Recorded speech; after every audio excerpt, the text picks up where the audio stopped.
इंसान पैसे के लिए कितना गिर सकता है, इसका हैरान कर देने वाला उदाहरण सामने आया है उत्तर प्रदेश के संभल जिले से। यहाँ एक छोटे भाई ने अपने ही बड़े भाई की हत्या सिर्फ इसलिए कर दी क्योंकि उसने 95 लाख रुपए की बीमा पॉलिसी कराई थी।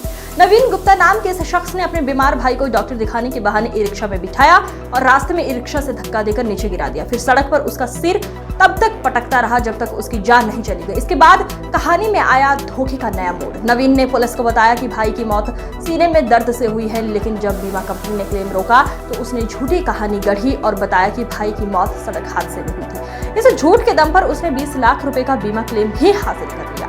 लेकिन कहते हैं ना, अपराध छुपता नहीं। बीमा कंपनी के एजेंट की शिकायत के बाद जब पुलिस ने जांच शुरू की तो पूरा मामला खुलकर सामने आ गया।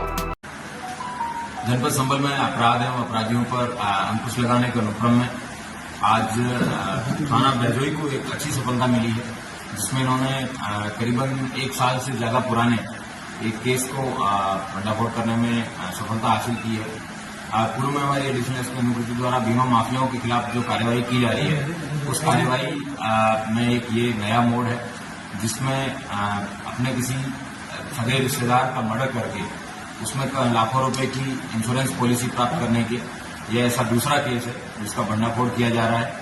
उल्लेखनीय है कि 20 जून 2024 को एक संजय नामक व्यक्ति है, उसकी ई रिक्शा से उसके सगे भाई नवीन द्वारा धक्का देकर उसको गिरा दिया था और उसके बाद में सड़क पर पीट कर उसको मार दिया था। मारने के बाद वो वहां से चला गया और उसका पंचायतनामा भरा उसने स्वयं ने, और वो ई रिक्शा से गिर जाने के नाम पर उसने पंचायतनामा भरा।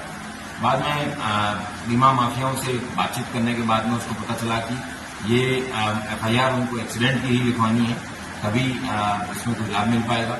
तो उस घटना के 17 दिन बाद में इन्होंने थाना बहजोई पर एक 6 जुलाई को अभियोग पंजीकृत कराया, जिससे 279, 338, 304A का अभियोग पंजीकृत कराने के बाद में पुलिस को ये बताया गया था कि ई रिक्शा के पीछे से किसी ने टक्कर मारी है, लेकिन पुलिस को ना तो कोई ऐसा ई रिक्शा मिला, ना ही कोई ऐसा टक्कर मारने वाला वाहन मिला। सीसीटीवी सारे खंगाले गए।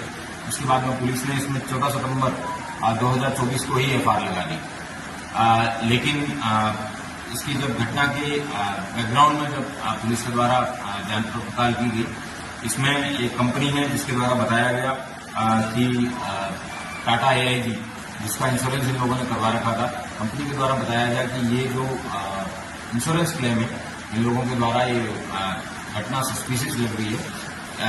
जब पीछे बीमा माफियाओं के खिलाफ जो मुहिम चल रही है, उसको देखते हुए उनको लगा कि पुलिस कार्रवाई करेगी, तो उन्होंने हमारे एडिशनल एसपी से कांटेक्ट किया और उसमें मुकदमे को दोबारा रिव्यू करने के लिए बताया। जब पुलिस के द्वारा इसमें जब क्लोज लुक से दोबारा देखा गया और जब इन सभी लोगों से कड़ी पूछताछ की गई। संभल उत्तर प्रदेश में 95 लाख की बीमा राशि पाने के लिए छोटे भाई ने इंसानियत की हदें पार कर दी। नवीन गुप्ता ने अपने बीमार बड़े भाई संजय को डॉक्टर दिखाने के बहाने जून 2024 में इस्लाम नगर रोड ले जाकर पहले ई रिक्शा से धक्का दिया और फिर सड़क पर सिर पटक कर उसकी हत्या कर दी। बाद में इसे हादसा बताकर 20 लाख रुपए का बीमा क्लेम भी ले लिया। पुलिस को शुरुआत में कुछ पता नहीं चला, लेकिन बीमा कंपनी की शिकायत पर जब दस्तावेजों की जाँच हुई तो हत्या की साजिश सामने आई।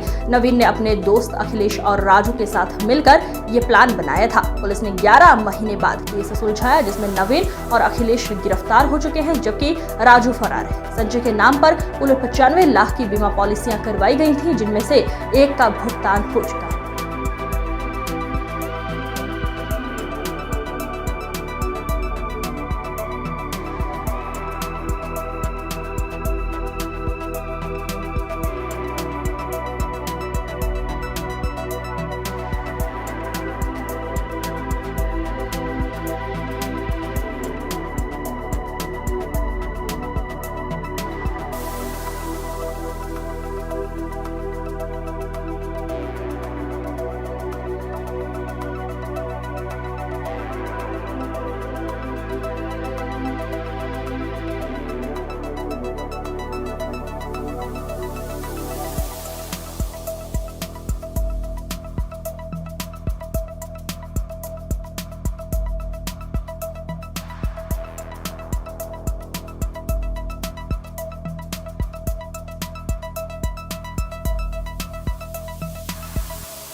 तो पता चला कि इन बीमा माफियाओं के द्वारा इसके भाई से मिलकर इसकी हत्या कराई गई थी और कुल 95 लाख रुपए का बीमा इस व्यक्ति के नाम पे, जिसमें नीवा बुपा का 10 लाख, आईसीआईसीआई लोम्बार्ड का 50 लाख, एसबीआई जनरल का 20 लाख और टाटा एआईजी के 10 लाख और एक किसान सम्मान निधि की 5 लाख रुपए का, इस तरीके कुल 95 लाख रुपए का बीमा करवाया था और 20 लाख रुपए इन लोगों ने ऑलरेडी प्राप्त कर लिए थे। बाकी कंपनियों से भी ये इंश्योरेंस क्लेम प्राप्त करने के प्रयास में थे। फिर इसी में ही पुलिस के द्वारा इसकी जांच की गई है। इसमें जांच में अखिलेश और राजू नाम के 2 व्यक्ति भी पकड़ में आए हैं, जिन लोगों के द्वारा इस तरीके के फर्जी बीमे कराए जाने का काम करवाया जाता है। यह भी उल्लेखनीय है कि मृतक जो है वो लकवाग्रस्त था, ना वो चल सकता था, शराब का भी आदी था, इसलिए उनको लगा कि ये सबसे परफेक्ट कैंडिडेट है।